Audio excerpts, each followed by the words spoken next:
Without further ado, let's dive into our program. The way we've structured it is that we've asked John Taft to join us, and I'll introduce him in just a moment. John's written a new book, his second book, looking at what's happened in the financial system over the last 6 or 7 years.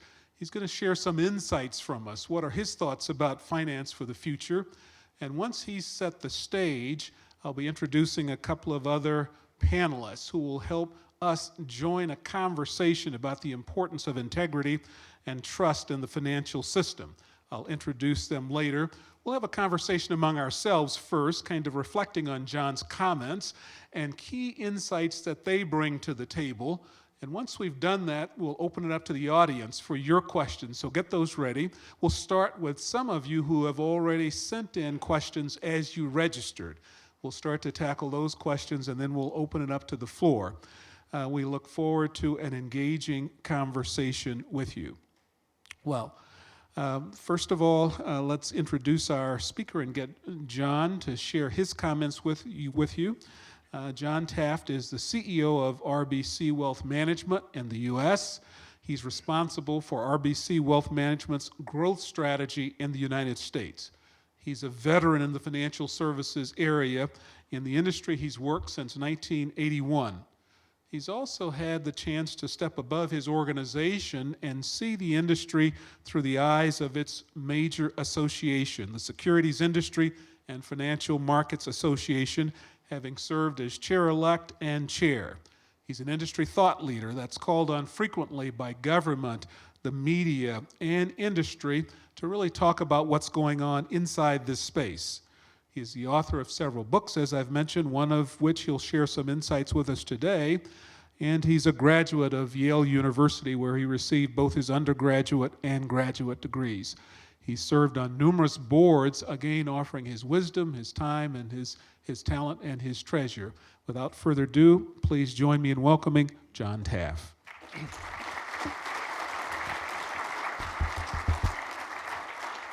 Thank you, Ron, for that kind and generous introduction, and thank you, Dean Lenway, and all the associates of the CEBC for hosting this event tonight. Among other things, the CEBC was kind enough, under Ron's leadership, to contribute a chapter in my book, they themselves having produced a fabulous work called Corporate Social Responsibility, The American Experience, which is a really interesting narrative of how this whole notion of corporate social responsibility has evolved over the last couple of centuries. And I'm always a little bit leery of having my book for sale out there, although thank you for that. The last time that happened, I was chairing and asked to speak at the St. Paul Opus and Olives event, where they bring in authors, and so it was me, Gillian Flynn, the author of Gone Girl, and Cheryl Strayed, the author of Wild.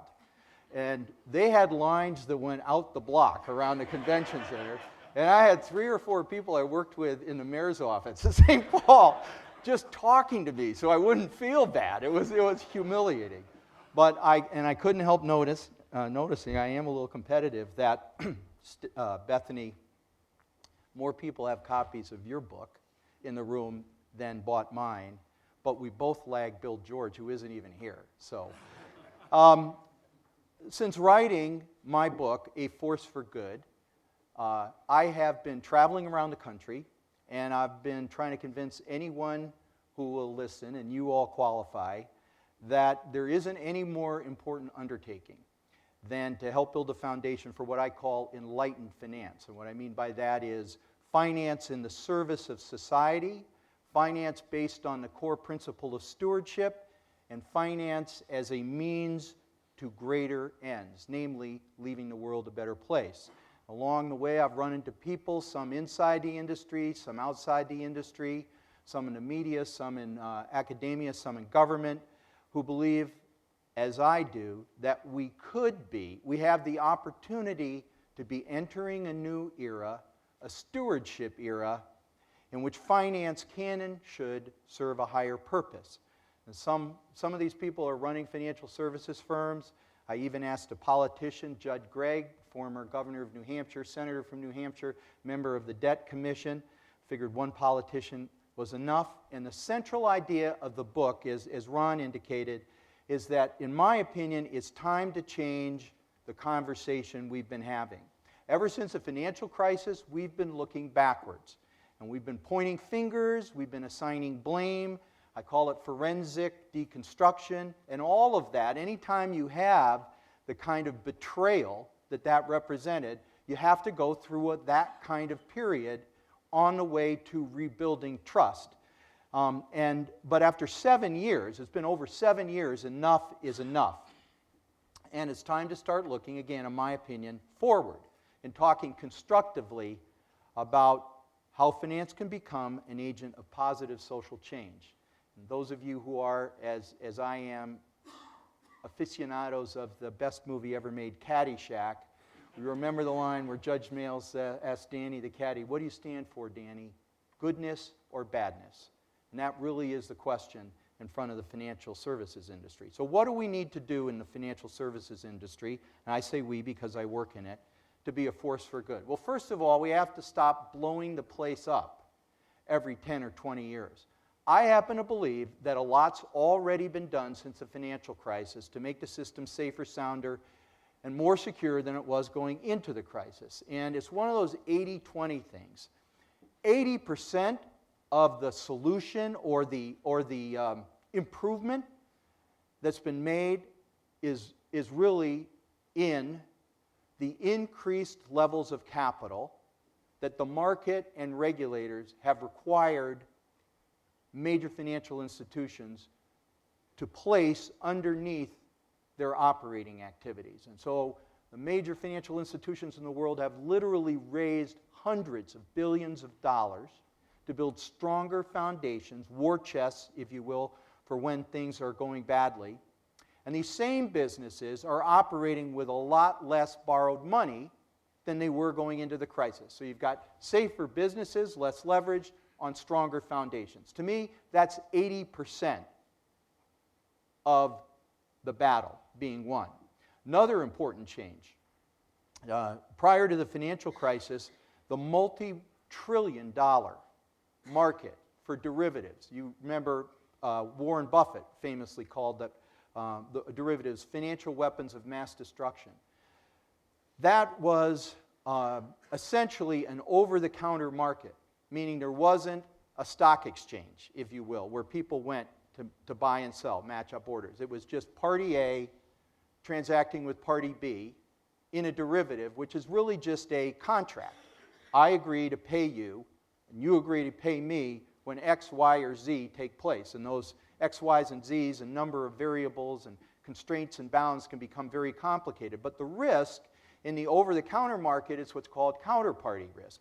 Party A can't pay, can't satisfy its obligations to party B, which then leaves party B in a position where they can't satisfy their obligations to party C, and you go into a daisy-chain spiral of failure. That was what everybody was afraid of with AIG or Lehman Brothers, that you would set off this chain of failure in counterparty transactions. So now today, whenever possible, wherever possible, derivatives are required to be cleared and traded through central exchanges, if you will, and clearing facilities. Now that doesn't eliminate counterparty risk, but it puts it in one place, and now you can start dealing with those central utilities that can net off exposures in a more controlled way. And that, I think, has taken a lot of risk out of the system. We're in the middle of the most extensive, comprehensive process of regulatory reform in our lifetimes, and there are some good things about that, and there are some bad things about that, and the pendulum is swinging from, in the process of swinging from too little regulation to too much regulation. But as a result of that, regulators have powers, and they have tools to deal with the financial system as it is today, not as it was in the 1930s when the last big crisis hit and many of these rules were written. And in particular, the powers they have allow them to deal today with non-bank institutions, financial institutions, the way the FDIC has always been able to deal with banks. And they've done a pretty good job of resolving bank failures, either selling the bank, shutting off the bank, handing the deposits and loans off to somebody else. But when it came to AIG, when it came to Lehman Brothers, when it came to the other non-banking institutions, regulators simply didn't have the powers they have. Now they do, and they all sit together in a big committee called the Financial Stability Oversight Committee, which has every major regulator in the country, and they are able to sit across it. We have a problem here, let's deal with it in a coordinated way. That's a big deal. So these are some of the reasons why I think we're in a better place today as far as safety and stability than we were going into the crisis. And others agree. The Office of Financial Research submitted its annual report as it's required to Congress and said, compared to the period just before the crisis, threats to financial stability are moderate. And that is high praise for a regulator. So a lot's been done, but a lot more needs to be done still to make the system more stable. So like what? Well, coordination across boundaries from one country to another, Europe to the United States to Canada to emerging markets, leaves a lot to be desired. So an institution like JP Morgan is still dealing with balkanized regulatory regimes, conflicting stuff, and a failure by JP Morgan in Luxembourg is just as bad as a failure by JP Morgan in China, is just as bad as a failure by JP Morgan in the United States. So you have to have coordination. We don't yet. Assets and activity in the unregulated shadow banking sphere have surpassed their previous highs going into the financial crisis. So this is the squeeze the balloon phenomenon. You focus on the regulated financial institutions, you squeeze the balloon with new regulations, and risk just appears on this side of the balloon.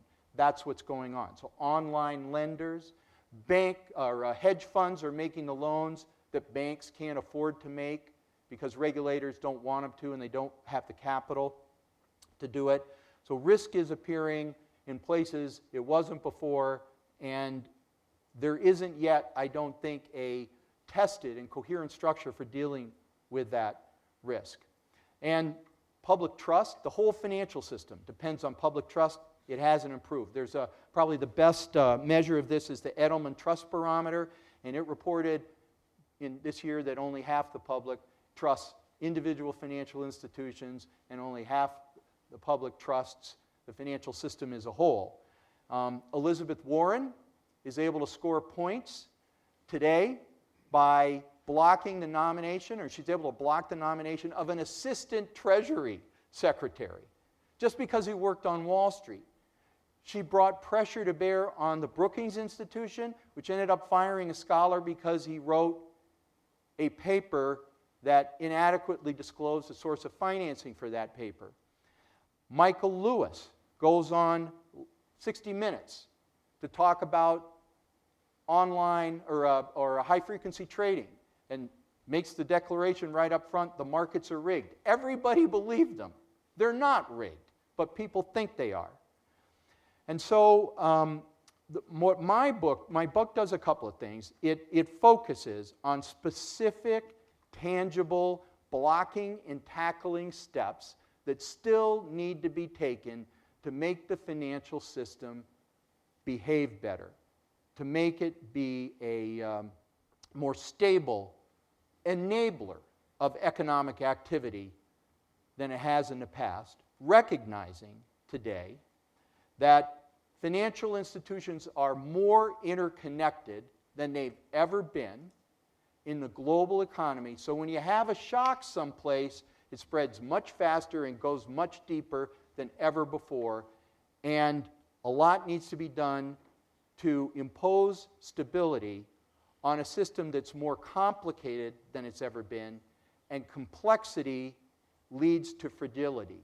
The most resilient systems are simple systems. The most fragile systems are complex systems. Our financial system is one of the most complex systems humanity has ever invented. So what do we need to do? Well, Sheila Bair, for example, writes about the need to complete the task of regulatory reform. As I said, we're only partway through that process. Jack Bogle and a guy named Charlie Ellis, Jack Bogle, founder of Vanguard, writes about what we need to do to restore ethics and integrity and a focus on clients at financial institutions. Mary Shapiro, former CEO, and Sheila Bair was the head of the FDIC during the financial crisis. Mary Shapiro ran the SEC during that period. She talks about what needs to be done to restore investor trust and confidence through a whole series of market structure reforms so that we don't have high-frequency traders running ahead of mom-and-pop investors, taking trillions of a penny away from them, which aggregate in total to billions of dollars. Not all high-frequency trading does that, but a lot of it does. And a lot of it is just plain out inappropriate. We got other issues. We have a Fed balance sheet today, Federal Reserve balance sheet, that is way out of whack. $4 trillion going to $5 trillion out of whack. There is no way the financial system will operate the way it's supposed to operate with that kind of imbalance in the Fed's balance sheet, so we have to unwind that. You hear a lot about ugly and beautiful deleveraging. We've had examples in history of both. We need to deleverage. Let's hope it's beautiful, not ugly. We need to address the retirement savings gap. If anybody could agree on a goal, it would be that people ought to be able to accumulate in the course of their life enough money to live on for the rest of their lives. We are so far away from that goal today. It's a dramatic social issue, and it's going to become a more dramatic issue. And then, the most recent book by our panelist tonight, Bethany McLean, ironically, the origins of the financial crisis, the thing that almost brought us to our knees, was what went on in the system of housing finance in the United States, and nothing's been done to fix that long term. And her book is all about why that is the case. And but today, we just are in limbo, I think is the name of one of your chapters, in limbo with respect to the single most significant precipitator of the financial crisis. So I call these stepping stones on the path to enlightened finance, but they're tactics, they're specifics, and we can get into those. I think something more fundamental is needed. Financial capitalism today, Chuck Denny, by the way, wrote a great piece in Star Tribune this weekend that gets to this. Financial capitalism is without any question the dominant socioeconomic model in the world today. And in financial capitalism, there is a metaphorical contract between society and financial institutions. I call it a compact because it's not a written document. It isn't, it changes, it's not static, it changes, morphs, and evolves over time. And it represents, in aggregate, society's expectations of the role individual financial services firms and the financial services industry and financial markets should play. And in return for living up to those expectations, society grants us a metaphorical and literal license to operate, to serve our customers and clients, to pay our employees, and to earn an economic profit for our owners. And what we saw during the financial crisis was wholesale breach of contract. The financial services industry failed to live up to its side of its compact with society. And so predictably, the response has been punitive, and the punishments meted out include, investigations, fines, civil and criminal actions, billions of dollars of settlements, tens of billions, hundreds of billions of dollars of settlements, and the most extensive set of new rules ever promulgated on a single industry. Warren Buffett talks about an inner scorecard. Well, in the absence of an inner scorecard, society has imposed an outer scorecard. So if we want to stand for goodness and not badness as an industry, then asset management firms, retail, private, commercial, and investment banks, wealth management firms, mutual funds, insurance companies, hedge funds, private equity funds, you name it, all have to do a much better job of listening to what society wants, interpreting it, because it's not clear at all times, and then living up to it. So today, if you read the papers, you'll hear terms like social capitalism, inclusive capitalism, fiduciary capitalism, sustainable capitalism, regenerative capitalism. And these are words used not by the Bernie Sanders of the world, but by Mark Carney, the governor of the Bank of England, or David Brooks, the New York Times columnist, or former CFA Institute CEO John Rogers, or David Blood, who is Al Gore's business partner in a socially responsible investment firm. These are all their efforts to articulate a makeover for capitalism and describe a new model for capitalism different from what we had in the past. And they're trying to put modifiers in front of the word capitalism because they're trying to go beyond describing what we don't want to what we do want. But we haven't settled on that yet. We thought we knew what we wanted. We wanted growth at any cost, and we wanted growth by any and all means. Leverage the place up if you have to. Today, after the financial crisis, we recognize that isn't really what we want. Yes, we want economic growth. It's a necessary condition that for everything that's important to us, but not growth that blows the economic system up every generation or so. Not growth that degrades the environment so that it can't sustain human life. Not growth that creates such discrepancies in income that it's going to precipitate social unrest. And not growth that bankrupts our children and grandchildren under crushing loads of debt. In other words, we want growth, in other words, but we want growth balanced with stability, sustainability, equality, and intergenerational equity. United Nations just tried to articulate what that looks like. Right after Pope Francis talked to the General Assembly, they passed a whole new set of Sustainable Development Goals, and Steve Young, who is the executive director of a Minnesota-based business organization called the Co-Roundtable, called those goals, quote, a milestone in the evolution of moral capitalism as it faces the challenges of inequalities in income and wealth distribution, growing populations, and changes in our planet's environment. So clearly, capitalism is at an inflection point. So is finance, because our job is to support capitalism. And there's no more important task than thinking about what model of capitalism do we want? What do we want in terms of social goals capitalism to deliver?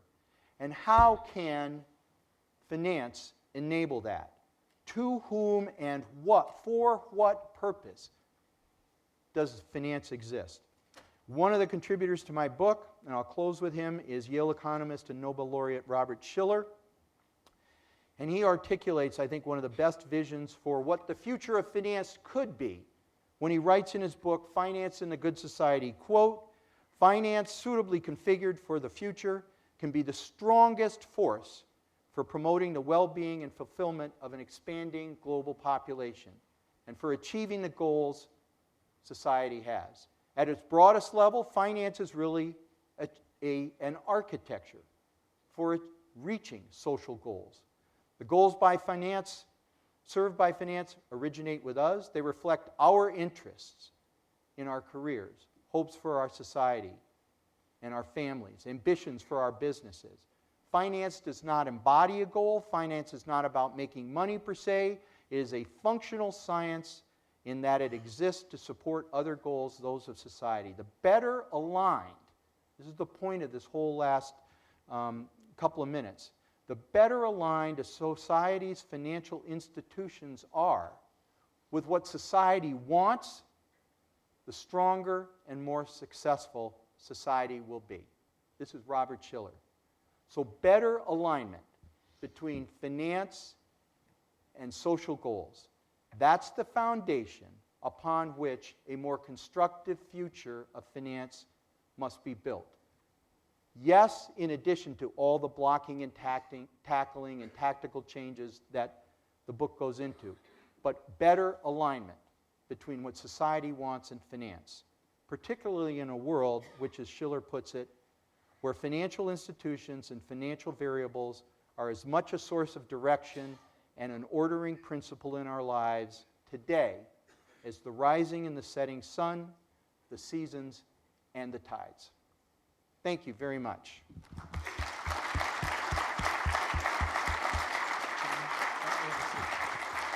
I'm going to invite the panelists to come on up and have a seat, and we'll get them introduced and start our conversation.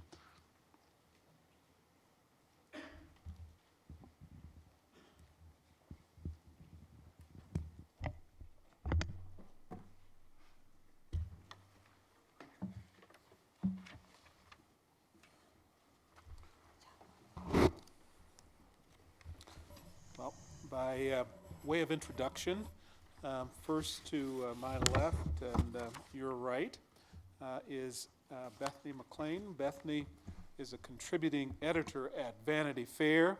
She graduated from Williams College and immediately went into the world of financial services for a bit, where she worked for Goldman Sachs, but then moved to the world of sort of reporting and writing.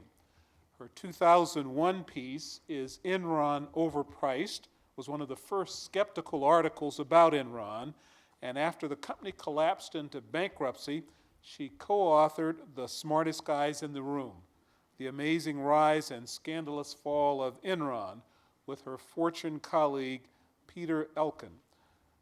A documentary based on the book was nominated for an Academy Award.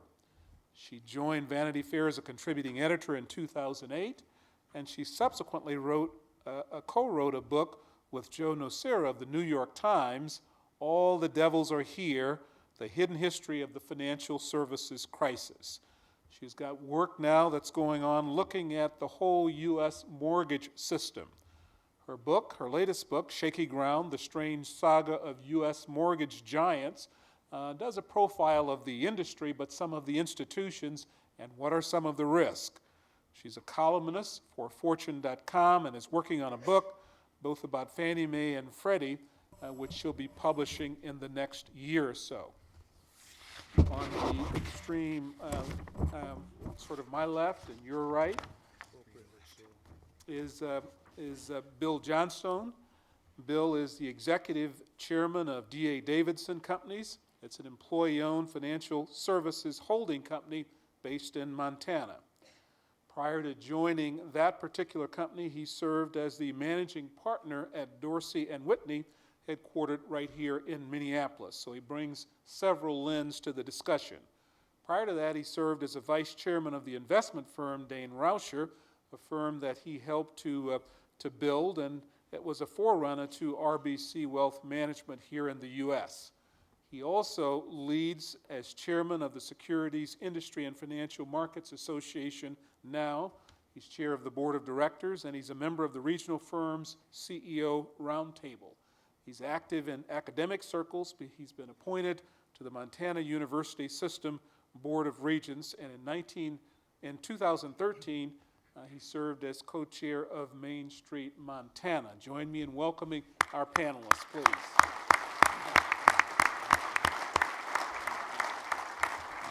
Well, as mentioned, we'd like to start with a conversation among the panelists, and we'd like to ask them for just initial reflections. You've heard John's comments where he's talked about the industry and a few things that went wrong, but more starting to look at some of the structural things going on that we need to change. Bethany, maybe you can start us out and give us some of your reflections to John's comments, please. Well, I really enjoyed them. I guess I tend to be a little bit of a skeptic. Maybe it's in my interest to do so, given that my career consists of chronicling when things go wrong. So maybe I like to have things go wrong. I'm a little bit of a skeptic about some of the steps that are being taken. My favorite comparison is in the wake of the Enron collapse, when then President George Bush signed the law called Sarbanes-Oxley in the Rose Garden into law. I believe that was in 2002. in the language in that law very closely mirrors the language in the law of Dodd-Frank, which President Obama signed into law in the summer of 2010. I always worry about regulation that it's inherently backwards looking, that it is seeking to address yesterday's problem while missing tomorrow's problem, which is coming around the pike. I also think there are a lot of clever people out there who the more rules almost spell the more opportunity, and this actually is the story of Enron in spades. It was a company that found opportunity within the rules by finding the loopholes, by manipulating the rules, not by ignoring them. And I'd refer all of you to former Chief Financial Officer of Enron, Andy Fastow's current speaking tour, where he goes around the country lecturing on how he did what he did, and he talks about using the rules as an opportunity and how Enron operated. So I guess I worry.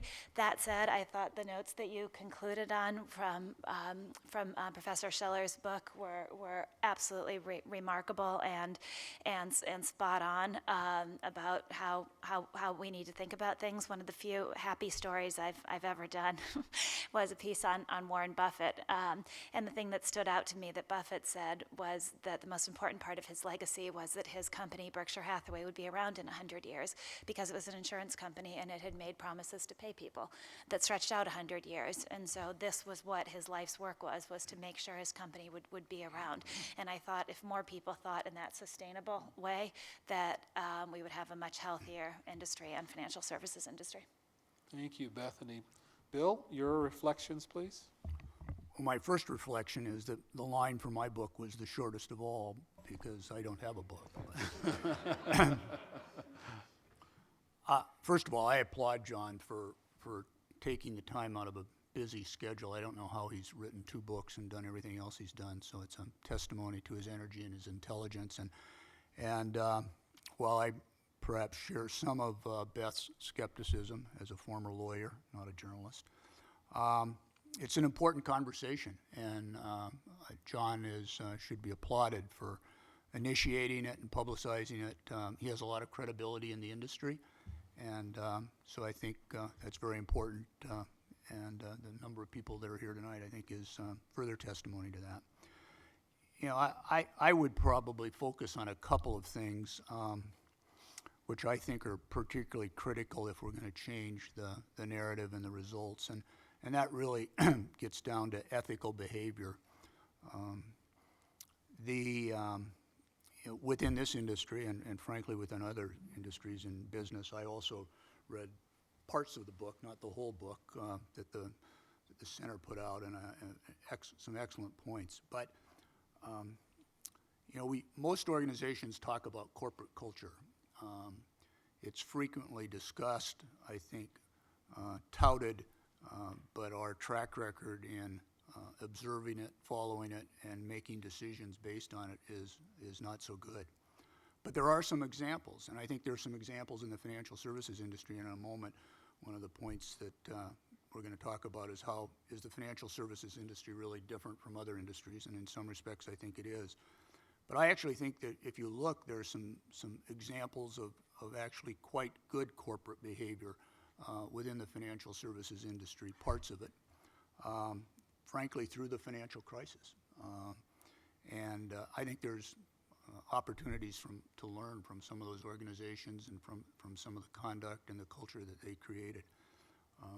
At least from my standpoint, the distinction between corporations that I think have strong cultures, favorable cultures, positive cultures, cultures that recognize that there's more to a business than just maximizing profits.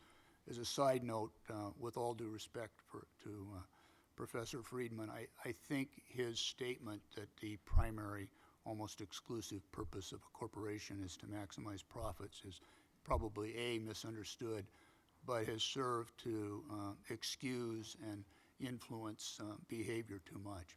But there are a lot of corporations out there that I think have very good cultures, and I think in almost every case it's a product of leadership from the top.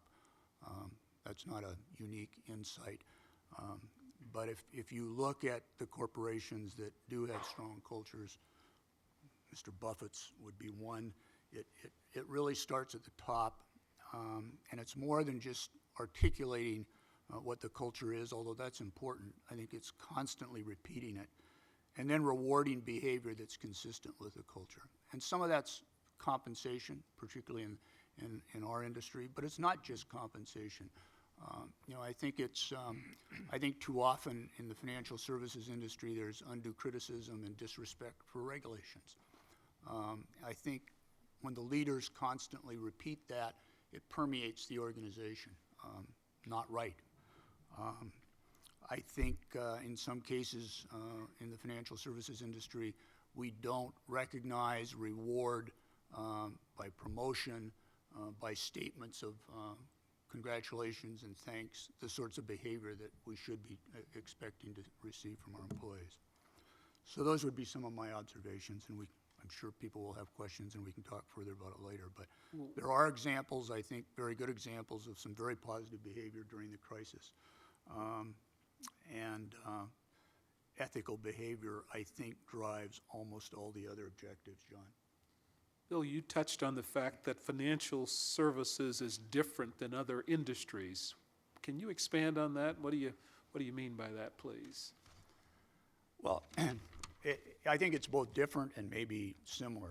First of all, I have 45 years of experience practicing law in and around the industry. I can't conclude that people that join the financial services industry have lower ethical standards or different values than anybody else in American business. I don't think that's true. John and I were actually over a cup of coffee this morning at Caribou talking about this question, and I'd be interested in John's thoughts as well. But the one thing about the industry that perhaps exacerbates poor conduct is that it's an industry, at least in some parts of it, where there is great opportunity to generate extraordinary revenue and extraordinary profit by a limited number of people in activities that don't require a lot of capital, don't require a lot of engagement by other people. And if you look at some of the worst examples of the crisis, you can see that. Traders who were able to generate extraordinary profits by engaging in inappropriate conduct, investment bankers who were putting together very complicated transactions that weren't understood by senior management or were overlooked by senior management. So there's a great opportunity to generate enormous profits, enormous compensation, and I think that just as a matter of human nature tends to encourage people to do it, I guess. John, you have reactions to that, Well, please? we did talk about this, and I'll be very interested. I was trying, and what you think, Bethany, I was trying to think that any time you have, as Bill was getting at, an opportunity to make life-changing amounts of money in a short period of time, you have the potential to have corrupt behavior, i.e. behavior that focuses on maximizing your wealth rather than serving the purpose of the organization you're running or working for, or helping the people you're supposed to be helping. And that can happen in the financial services industry frequently, but it also can happen in other industries as well. There's a chapter in my book by the dean of the Rotman School of Business, former Rotman School of Business, Roger Martin, well respected, and he's done a lot around executive compensation. And he talks about, he has real markets and expectations markets. Real markets are the markets in which a business operates, selling real products to real people and growing in real terms how much of that they do. And then expectations or markets are what goes on in the stock markets. And he uses the analogy of the Boston Patriots, or the New England Patriots, excuse me. The year they went 14-0 in the NFL, won all their games, perfect performance in the real market of NFL football, and only beat the point spread 3 of those 14 times. They vastly underperformed in the betting markets in New England. What if Tom Brady's salary was tied to whether they beat the point spread or not? You would have very different behavior than if it was tied to how many games he won. Well, in fact, that's what we've done in a lot of executive compensation, is tied it to market by tying it to the stock price of the company, And then once you do that, you can take the most prosaic business in the world, which required decades to build revenues, transaction by transaction at a time. And if you move the executive's compensation to stock-based compensation, now you've created the opportunity to make a lot of money in a short period of time, and that's potentially not always corrupting. He would say that is the single major problem we have in ethical business malpractice in the world today. And that, if he had to go one place, that's where he'd go. Yeah, go ahead, Bethany, please. Well, to play off that a little bit, your first comment, an anecdote I always loved came from a former trader I talked to, and this gets to one of my favorite themes, which is that if we were all presented with wrongdoing in shades of black and white, of course we would choose not to do wrong, but it's much slipperier than that. And when you study the history of these scandals, it's always very slippery. And so this guy put it this way, he said, you have a seat on Wall Street, and from that seat you can make millions of dollars, and you see things that are going on around you, and you don't think they're right, but you're not sure they're not right, because everybody's doing it and because it doesn't present itself to you that way. And so you have a choice. You can either walk away from your seat and give up the opportunity to earn millions of dollars, or you can stay in your seat with the knowledge that when everything hits the fan, you'll just be one of many who are in that seat. Something else you mentioned that I think is really important is this theme of complexity, and I guess my favorite story to illustrate that would be what happened with JP Morgan in the summer of 2010, when JP Morgan lost $7 billion on this trade known as the whale, very complex credit derivative trade gone wrong that ended up costing JP Morgan an inordinate amount of money because no one at either JP Morgan or at the regulators understood what was happening in this crazy little corner of the market. And I think that makes you realize how incredibly complex our markets have gotten. And in that complexity lies room for a lot of problems. And I guess one step further from that, I do think financial services are unique in the games we all play about who understands what. And that's very true of individuals, where we all pretend that individuals understand the financial products that they are marketed, be they mortgages or investment savings accounts, when we all know they actually don't understand it, to supposedly sophisticated investors. So the defense in the crisis became these were institutional investors who were buying mortgage products. They had a duty to understand what they were buying, but everyone who was selling it to them knew that these people didn't really understand and didn't actually have the analytical capacity to understand what they were buying, and instead were relying on flawed judgments from the rating agencies that everybody knew were flawed. So it's this game we all play about responsibility and understanding that's enabled by the complexity of the financial services industry.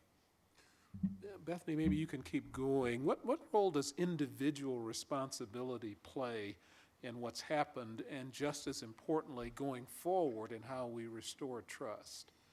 I think it's really complicated. I wrote a piece when I started working on my book, All the Devils Are Here, for the New York Times, saying that, look, we should blame borrowers for what happened in the financial crisis, because we took out loans we couldn't afford, and we benefited from selling our houses at inflated prices thanks to the ability of the next guy to get a loan that he or she couldn't afford. And I believe that, and I believe that personal responsibility is really key. But hearkening back to my last point, something that changed my mind was when I came across a presentation that Washington Mutual was giving to its executives and its salespeople in early 2001, and it was how to get the customer who came in who really wanted a 30-year fixed-rate mortgage to take out a much more exotic instrument instead, an exploding arm, adjustable rate mortgage. And the reason they were doing this is because these riskier loans could be sold to Wall Street for more money. And so the scripts would go, well, I know you really want a safe product like your father had, but this is this newfangled investment and home prices never go down in value. And I'm not sure that the consumer who walks in thinking of this person as their advisor and their friend because they don't really understand has any defense against that. So I think this ethics, per your point, has to be a two-way street. There has to be personal responsibility, yes. Without that, we are all lost. But there has to be ethics from the financial services industry too, because without that, consumers and even supposedly savvy institutions don't have the information and the capacity to make the right decision. What about regulation? And we'll turn it to the audience here in just a second, but what about regulation? John talked about regulation and steps that had been taken. Have we gone too far? Do we need to go further? as you kind of reflect where we need to go into the future, are there thoughts you have about the role of the regulator and how we're doing? How can we make that more effective? He was in Washington, D.C. yesterday. What do you think, Bill? I actually think that Bethany made a good point, and that is we're a heavily regulated industry. The regulations applicable to the securities industry, the investment financial services industry, are comparable to being regulated by the federal income tax code. I mean, it's almost that big. So it's heavily regulated, it's rules-based, and I think to some extent, as I think your point was, Bethany, that it does the same, and at times it does the same thing in our industry that the tax code does in the tax industry, that very smart, clever people who have lots of lawyers and lots of money to spend on it can weave their way through the regulatory framework, the rules framework. And I've thought for some time, and I think the longer I'm at it, the more I believe this, is that moving more to a principle-based rule system might well serve both the industry and society better. That they're, I don't want to overplay this, but if you look at other professions, the medical profession, the law profession, be careful with the law profession, I guess, but medical profession, the law profession, accounting profession, they don't have, I don't believe, thousands and thousands and thousands of pages of rules that prescribe all this conduct. It's more of a principled approach. And I think there's something to be said for that. And there's been some conversation, I know, within the industry and I think among academics about whether that would be a wise direction to move in.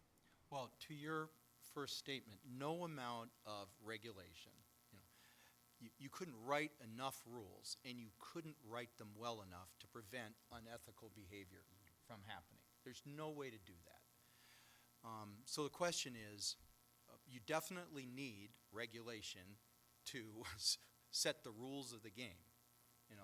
Think of a sports event. I'm sorry to keep using sports analogies, but any game has rules, and you need to play within the rules, and you have referees to enforce the rules. But that doesn't mean cheating doesn't go on. So nothing prevents that. One of the critical things is this whole notion of mission. How do you keep an organization on track? How do you keep the people in the organization from behaving in a way that destroys brand? And you have to articulate a mission for the organization in terms of why it exists. What social purpose, beyond making money, beyond paying employees, earning return for shareholders, what social purpose does it serve? And then you have to have people walk in the door every day thinking about what they're doing in terms of that mission. And that gets to culture. When people say a firm has a good culture, firms have a mission-focused culture. They think about their mission in what they do. One of the things that happened on Wall Street, in my opinion, was that firms that were focused on serving real people in the real world, investment banking clients or investors, which are lots of little transactions where you stay very close to clients and clients give you feedback all the time about how you're doing.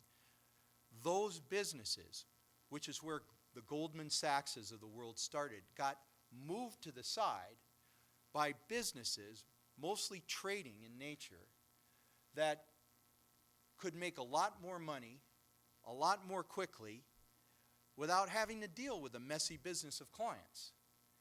And the people running those businesses began to assume leadership positions in financial services firms, or walk in the morning with jeans, walk out at night without ever having talked to a client, trading the firm's balance sheet, and the culture changed. And there's a great chapter in the book, not that this happened only there, but on mission drift at Goldman Sachs, written by a guy, Charlie Ellis, who wrote a very favorable biography or history of Goldman Sachs.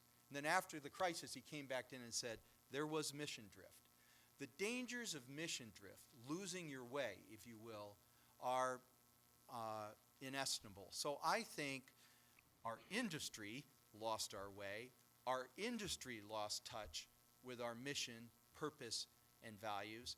Individual firms did, and until we get back there, no amount of rulemaking, no amount of regulatory oversight is going to fix the problem that we experienced going into the crisis. Absolutely. One more question, then we're going to open it up to the audience, and that is, and Bethany, you talked about it in your book about Enron. You open it up by saying, here were Enron's 4 key values, and among those was integrity and respect. How do you assure those come alive, especially when what we've talked about earlier, you've got these tremendous financial incentives? How do you balance that tension? What's been your observation from what you've seen going on, please? I think it's the old thing, like with raising children, right? You can say, do as I say and not as I do, but it's only what you do that actually matters. And it's the same thing with all these codes of corporate culture. The Enron one is beautiful. I mean, really, everybody should read it. It's quite remarkable. But it mattered not a bit because that wasn't how the culture that the company lived. I was thinking about that while you were talking. I think at Enron, I think sometimes in the complexity of our modern world, not to overuse the word complexity, but making money has become a way to simplify what's a very complex world. So for people, it becomes, if it makes money, then it's good. And that was very much the Enron morality. And it's almost in place of a religion, right? That's a way to judge your behavior, whether it's right or wrong, is if it makes money, then it was a good thing to do. And that's how you had Enron get into the situation in California where they were helping to cause California's blackouts because Enron was making money doing it. Therefore, there had to be some larger right to the notion of making money. It's actually fascinating. I'm reading this history of the U.S. banking system right now, and what's really interesting about it is that it was mission-driven. That actually is the history of our banking industry. There was also a huge fear of big banks that permeates our history as this kind of our country's history, which we seem to have forgotten. But mission was very much part of a bank's charter, and it was during the era of the second half of the 1900s, where we thought we had to compete with European banks and huge universal European banks, and the regulators got worried about our banks being profitable. And so it became this, once again, profitability got equated with good because that meant our banks were strong. And over the years, profitability became the sole measure of good. And it's a very interesting cultural shift if you study our history. But Okay. without being too Jeffersonian here, I mean, I think there are actually a lot of examples, significant examples within the industry in which there hasn't been mission drift, that people do in the financial services industry still do have a perspective on a larger purpose, and they follow it. And I won't, but I could name many, many, many institutions in which I think that's true. It was true in 2000, it was true in 2008, and I think it's true today. At Over Coffee, we were talking about the diversity of the financial services industry and the fact that it's not just Wall Street. We keep reading about misdeeds at a relatively small number of institutions. If you want to, I think Bill put on a conference. I forget what it was called. I think it was called "Too Small to Matter" or something. Too big to fail. Mine was too small to save. But there are a number of instances in which I think community banks, regional firms that deal with the private client sector, so investment banks. There's lots of examples of good. Unfortunately, the examples of bad tend to be larger. Let's open it up to the audience for questions that you might have. Here's a question right down front. How much support do you find for your idea of social capitalism how much support do you find in the industry for your idea of social capitalism, or are you just a lone wolf? Well, again, the industry is an incredibly diverse thing. There aren't just Wall Street broker-dealers. There are hundreds of different varieties of financial institutions. I keep going back to my book just because I think it captures a lot of different subjects. The former CEO of the CFA Institute, which is one of the standard barriers for ethical behavior in our industry, wrote a chapter called Fiduciary Capitalism. And the chapter was about sovereign wealth funds and the impact that they are having on our notion of what capitalism should look like and how corporations should behave. So I'm going to simplify this, but if you're the sovereign wealth fund in Norway, and if your mission is to do things, provide through the investment, the stewardship of the country's excess resources for the well-being of the people of Norway in perpetuity, okay, then any corporate actor that does something to impair the well-being of the people of Norway at any time becomes a corporate entity you will not support, invest in, or whose behavior you will try to change. Though the point being that if you then go to sovereign wealth funds and use terms like sustainable capitalism or fiduciary capitalism, there's lots of support. They are the purveyors of that new vision for what capitalism needs to be. And these firms, one other point he makes, this is a little esoteric, but the point he makes that these funds are so huge. The sovereign wealth fund of Norway is approaching $1 trillion. That in essence, when they go to invest, they end up owning the entire world economy. So one of the problems with capitalism is that it didn't account for externalities. In other words, you can make money, but if the costs were over there, it wouldn't be captured in the capitalist economy. Well, in the world of sovereign wealth funds, they own all externalities, and they need to enforce socially responsible behavior across all the corporate actors. So his point is this is transformational in our industry, and you can see the impact today. With commodity prices and oil prices dropping, they're not building up reserves and probably won't for years to come at the rate they did, but they're still huge factors in the marketplace. Okay, let's go to another question, please. Here's one right down here, Terry.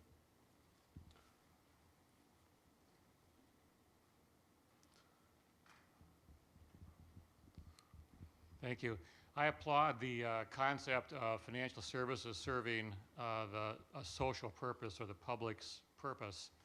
In a fractured society, which I think we have right now, and given the state of politics, how might there ever be consensus on what that purpose should be? For example, and you answered one of my other questions, John, which is how might financial services do something about the large income gap? I think there's a spectrum of different opinions on how that should be done. Two things. Number one, David Brooks wrote a great article called Two Cheers for Capitalism. It was basically about, he said, yippee, the great debate is underway about what we want from our capitalist economy. And he said, this is going to be fun. I don't know that you ever get consensus, but the point is we need to have a conversation. Interestingly today, did you see the article? Michael Corbat, the CEO of Citigroup, spoke on the dangers of income inequality. Now you could say that's a cynical ploy to position himself as a transformational change agent on a subject that, will keep the regulators off his back or whatever. But nonetheless, the CEO of Citigroup talking about income inequality, that's good. I see signs all over the place that we're having a conversation about this, and I think it's critical. As I've said, I think it is the most critical conversation to have. What do we want from our economic system? And until we figure that out, finance can't do its job because finance is a mere enabler of economic activity in many ways. So what do you want us to do? Tell us what you want. Maybe just partly it seems to me that what we want is to do no harm, and if we at least accomplish that, we would be accomplishing a lot. And secondly, I think, apart from some of these broader, larger social issues, is to appropriately understand, represent, and promote client interest. And again, if we did that as effectively as I think we should, I think we would promote the larger public good as well. Okay, please. Hi, John. I wanted to ask you a question. Your book is, I think, extremely timely and also very forward-thinking in the sense that this book and your previous book have asked us to think about and have conversations about the kind of changes that we'd like to see in our economic systems and our financial services industry. And my question for you is, when you talk about transformational change, we've had lots of small things that have happened and lots of conversations that have happened. I'd be curious to hear your point of view about if there's something else that's needed to take this to a level where it becomes much more broadly accepted in terms of the kind of issues that we really have to deal with and face on a larger scale? Well, I think the fundamental catalyst is anybody's and our realization that, and our collective realization that literally the survival of the human species is at stake. Okay. Once you think of, my first book was about stewardship. Stewardship is the flip side of community. Once you think of yourself as a member of a community, you start acting, or you at least, the condition is there for you to start thinking about your responsibility to other members of the community. Well, there's a guy named Doug Lennox who was at IDS and who's a coach here, and he's written some great books. And one of them, he says, to behave properly, or he makes the point that right now, we need to start thinking about our community not as our neighborhood or the city of Minneapolis or the state of Minnesota, but literally as the community of people walking the planet as a whole. Because in the world today, with the population growth being it is, resource scarcity being it is, the linkages between economies being what they are, you can no longer argue that a private action by anybody, anywhere in the world, doesn't somehow, in some way, affect somebody else on the planet. We are truly members of a global community, and truly the survival of that community is at stake. Once you realize that, you go to a completely different place in terms of your responsibilities as an actor in an economic system. So when does that happen? Well, I know it's happened to me in the course of my career. I think younger people get it in a way that that baby boomer generation has had to learn it. They haven't had to learn it. They grew up with it. And so you have conversations about sustainability with millennials, they're right there.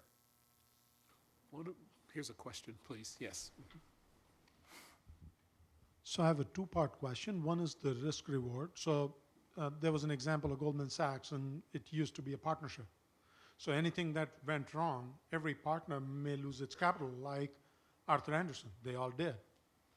And as that went away, the risk reward kind of dramatically shifted. And how can that be rebalanced?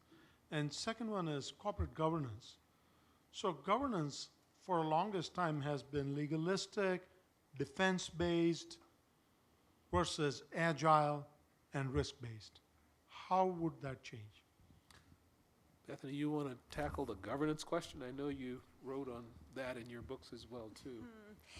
I think we talked a little bit about this movement to a more principles-based system, and I think that does make a great deal of sense. I think it's really difficult to have a rules-based system that doesn't become either a way of evading the rules or a checklist that encourages people just to check the boxes without actually thinking about it. And I think your first question about Goldman's move really harkens to what you're saying. If people feel like they are responsible, what I do affects me, it affects everybody, it's a different set of actions, and I do think that this movement of, it's sort of a cliche, but this movement of the big Wall Street firms from being private partnerships to being publicly traded companies has had a huge cost. It's just, it's impossible to ignore it when it's not your capital anymore. If you can take a flyer and you can possibly get paid $10 million and the loss is borne by public shareholders, of course you're going to do that time and time again. Or even in our current system, when if you you pay the fines that the government levies on you after the financial crisis, but you don't actually pay the fines, your shareholders pay the fines. Well, that's a great system, right? But that's not the way the system is, and it doesn't even affect your compensation. That's not a system that encourages responsible behavior. So I'm not sure how we turn the clock back. That, unfortunately, I get to write about problems after they've happened rather than propose cures. It's the glory of being a journalist. But I think it's a big problem. Well, I happen to manage a firm that is a partnership, so we all own it, and I do think it influences behavior. I think it's unrealistic to expect that we're going to go back to the 1950s and 60s or 30s and 40s in the financial services industry and recreate partnerships. Many of us would believe that we might be better off if we did, but so I think you have to deal with it in other ways, through governance, through compensation changes, through strengthening culture. Please, just move it to you in a sec, all right? Well, thank you for your comments, but feeding on the conversation you just had, I'm wanted to ask this question, and maybe it's redundant. I'd like to know if the compensation bonus system today throughout the financial industry is encouraging now the Taft concepts of social capitalism and reasonable measures of risk-taking. Well, I'll let Bethany fire off on that if she'd like, but I will say this, a lot's been done already to address some of the shortcomings in the bonus and in the incentive systems in financial firms going forward. I mean, it's in the prior to the financial crisis. For example, today, I won't, a substantial portion of my compensation, more than half, every year, is deferred. It's deferred for 3 years. And that compensation can be forfeited if somebody finds out that something went on my watch that was inappropriate, illegal, unethical. In other words, the profitability I drove was ill-gotten. For any reason, the board of directors can just say, "You're out that money." Well, that's that's better than paying it all at the end of the fiscal year and finding out 2 years later that, whoops, Taft did something wrong, and that's how they made all that money. So it's changed, but still, I think this whole notion of stock-based compensation or compensation paid to professional managers of corporate entities, it's what's called the agency problem.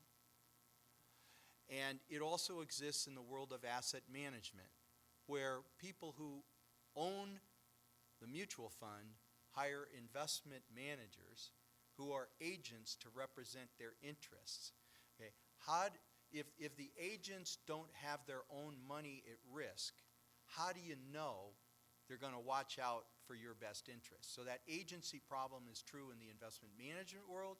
It's true at the executive level. If you have stock options that can have value or not have value, that's a lot different than having written a check for $5 million, put it into the partnership capital, and that $5 million that you had before you wrote the check could go to zero, or it could go to $10 million. That's a totally different risk-reward field.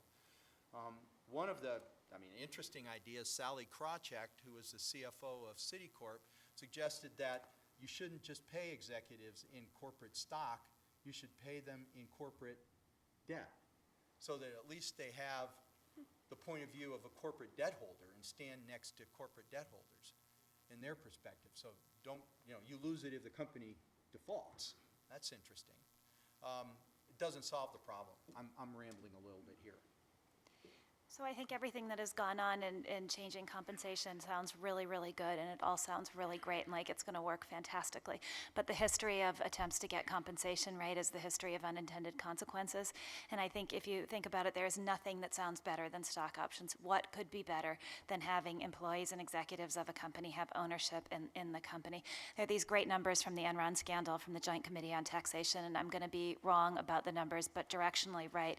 It's like the top 200 executives of Enron made $200 million in 1998, like $800 million in 1999, and in 2000, which was the last full year of Enron's operations before the company went bankrupt, they cashed out over $1 billion in stock options.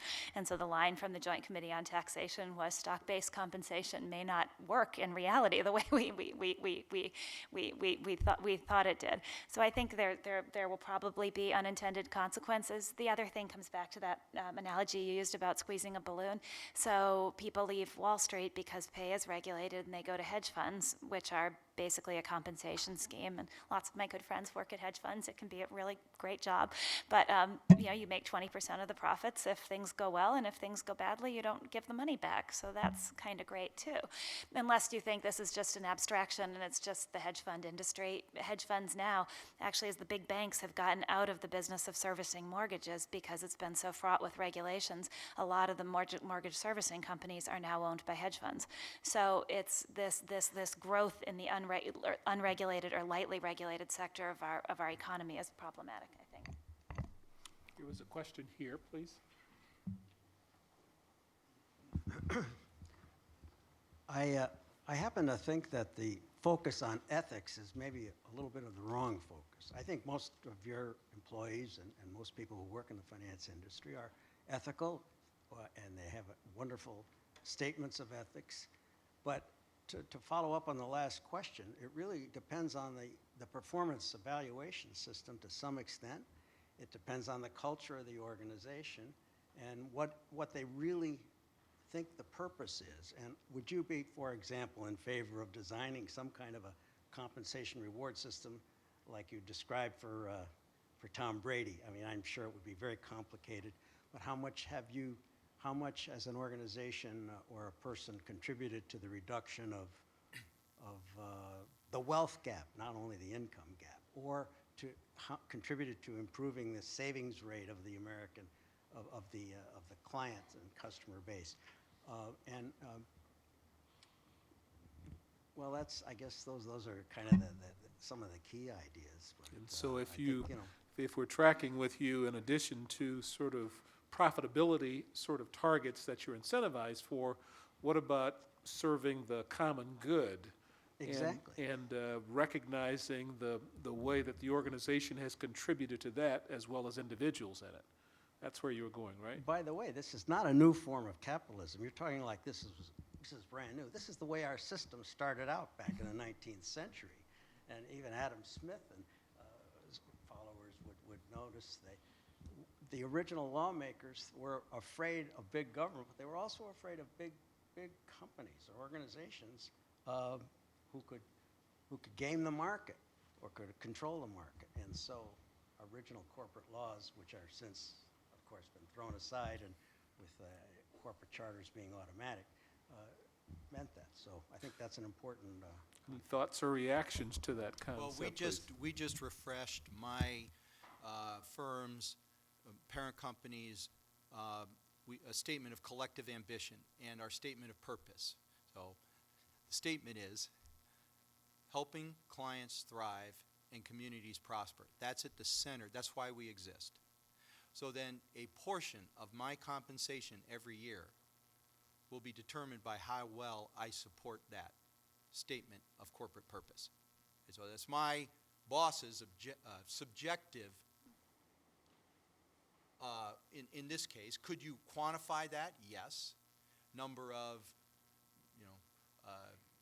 community events I organize, charitable dollars. I mean, you could put metrics against that. But the point is, I'm not just paid on how much money I make. I'm paid on, did I uphold the corporate code of conduct, and am I contributing to the firm's statement of purpose? And so, that is part of my compensation.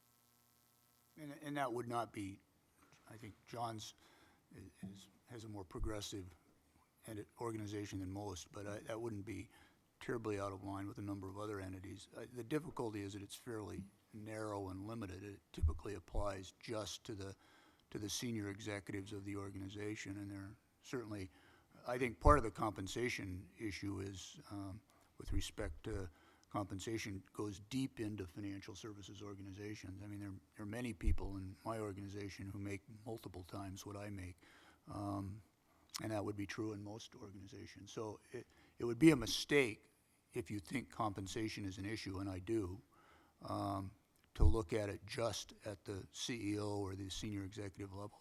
It's pervasive within the organization, and it's much more, I think, much more difficult to apply some of these non-financial metrics in measuring performance when you push down further into the organization. Well, I work for Canadian Bank, and in my first book, I had a chapter on the difference between Canadians and Americans. Now, when you say, okay, that's interesting, well, it is interesting because no Canadian bank failed during the financial crisis. They all behaved and performed the way you would want financial institutions to perform during the financial crisis. Why was that? Well, there were some technical reasons about the mortgage market. There wasn't the same type of market in Canada and the U.S. There were some regulatory reasons, principle-based regulations, more conservative regulations, but there was a cultural difference. Why is the per capita ownership of guns in Detroit so different from the per capita difference of the ownership of guns right across the river? There's no reason other than culture, okay? So I think culture plays a huge part, and there is, in my opinion, a stewardship ethic in Canada that's different than the stewardship ethic in the United States. Why is that? Well, there's a stronger sense of national community in Canada. We used to have that, but it seems to be fracturing in the United States.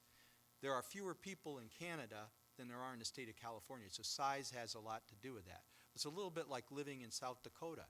You will see the person that you screwed over at a dinner party, invariably, if you work in the financial services industry in Canada. You can't afford to do that, and I think that plays a big part.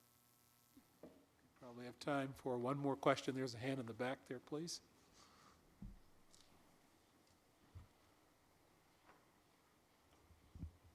You know, all regulation is based on a statutory foundation that emanates from government, federal or state.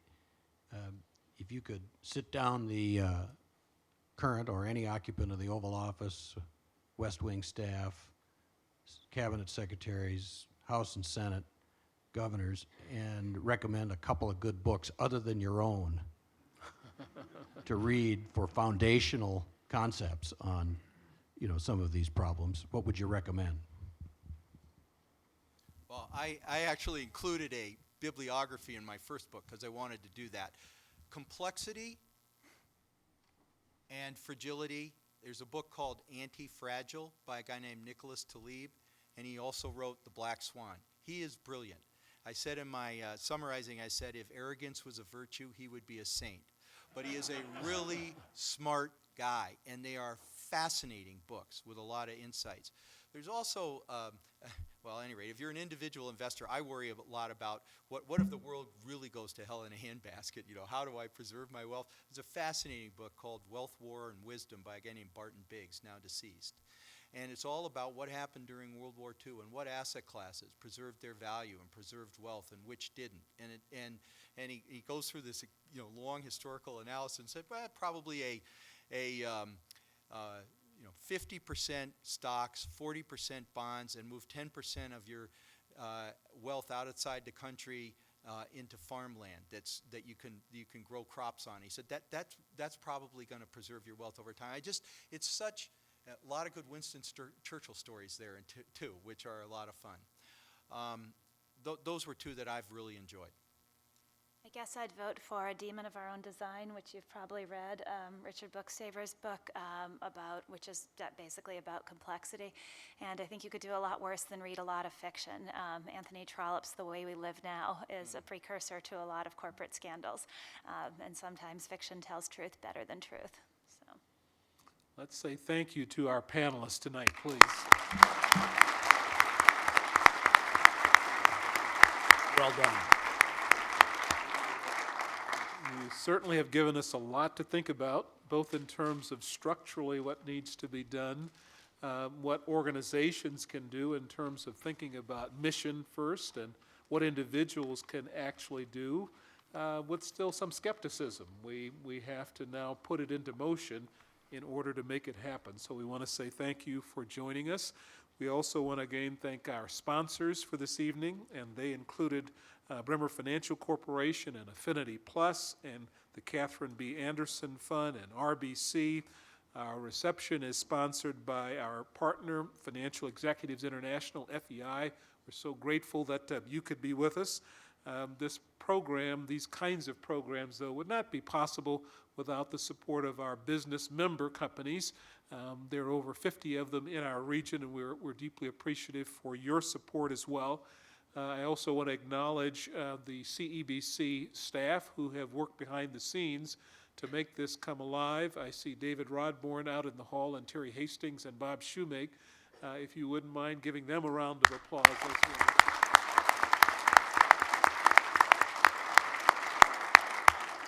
Our guests will be with us. We have a reception planned for you outside. Again, we want to thank you for being with us. This is part of a series of conversations we like to have, and you've heard a couple of themes reinforced.